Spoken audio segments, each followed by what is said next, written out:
Hola, bienvenidos a este nuevo vídeo, esta vez la reparación de un cárter de BMW E34. Esta reparación la vamos a hacer mediante un ensayo de líquidos penetrantes. Esto sirve para poder identificar inicio, final y recorrido de cualquier fisura, por difícil que sea de ver. Espero sea de su interés. El primer paso será la limpieza detallada y minuciosa de la pieza con desengrasante, con disolvente, con sosa cáustica, con zotal o los diferentes métodos que ya expliqué en mi vídeo 7 maneras de soldar aluminio. En la rotura tan severa que presenta la pieza vamos a distinguir 3 partes: un primer tramo con posibles grietas y fisuras ocultas, un segundo tramo donde es innecesario el ensayo con líquidos penetrantes ya que la grieta es muy evidente, y finalmente un tercer tramo que de nuevo es sensible a fisuras y roturas ocultas. El primer paso es aplicar el primer líquido de la secuencia de 3.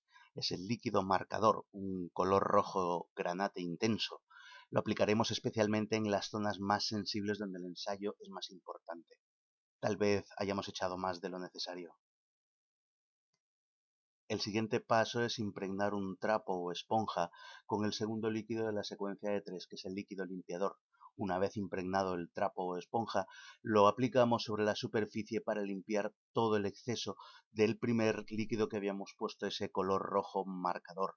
Es importante nunca echar el limpiador directamente sobre la pieza, o podríamos dañar la propia prueba que pretendemos hacer. Siempre es a través de un trapo o esponja impregnado en ese líquido limpiador con lo que se debe retirar el exceso de líquido marcador.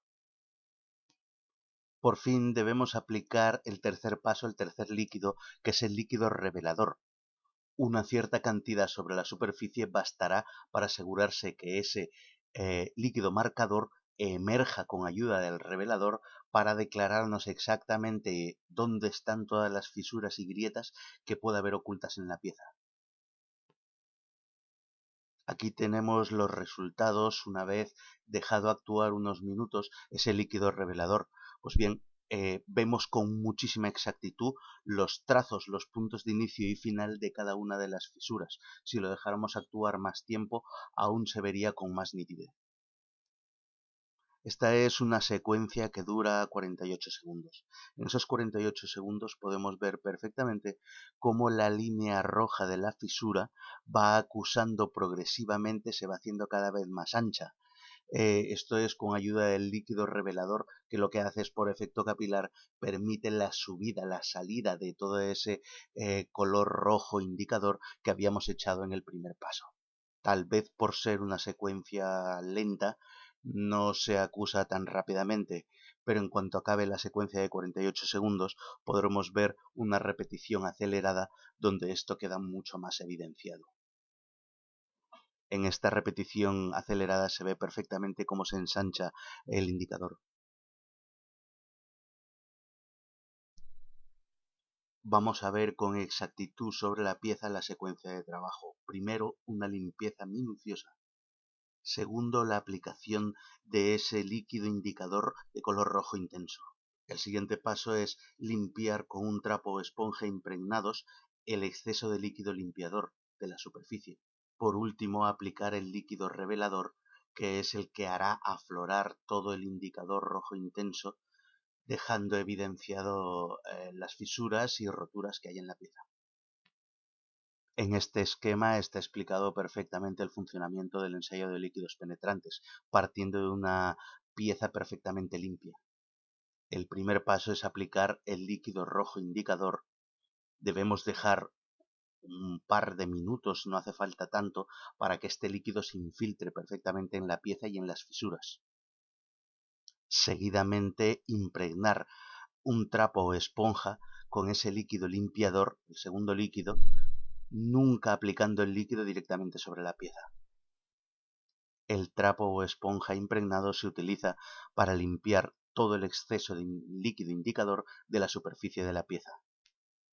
Finalmente, aplicar el líquido revelador, y solo nos resta esperar que ese líquido revelador delate todos los restos de líquido marcador que había en las fisuras.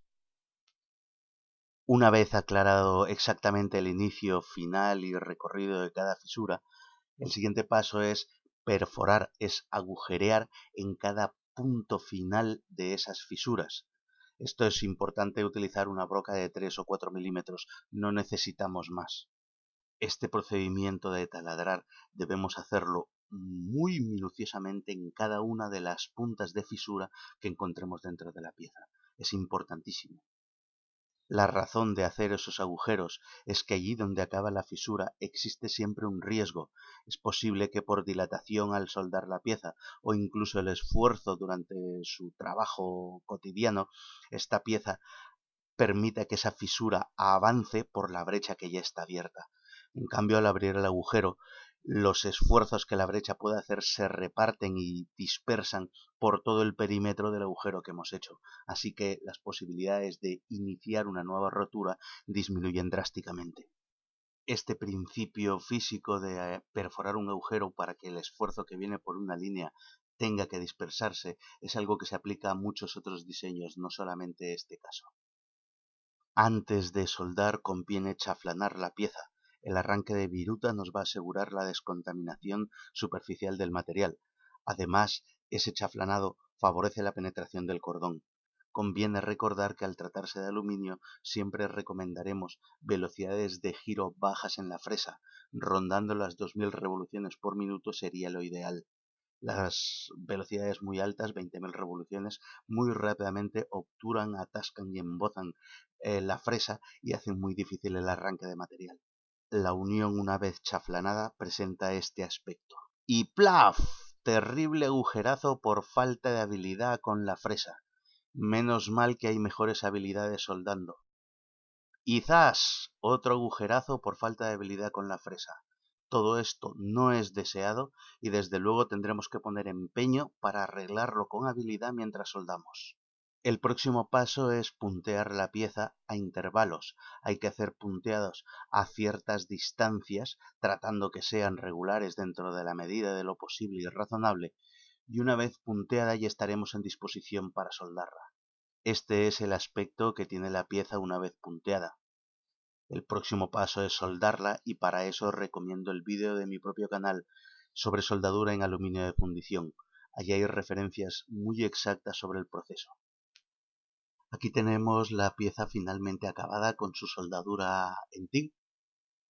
Se puso en el banco de pruebas que consistió en ponerla sobre una caja de cartón rellena con gasoil, no filtró una gota en toda la noche que estuvo y al día siguiente se instaló en el vehículo y funcionó exitosamente, sin fugas, sin filtraciones y sin nuevas grietas, a pesar que se le llegó a someter al motor a bastante estrés. Por lo tanto, consideramos misión cumplida.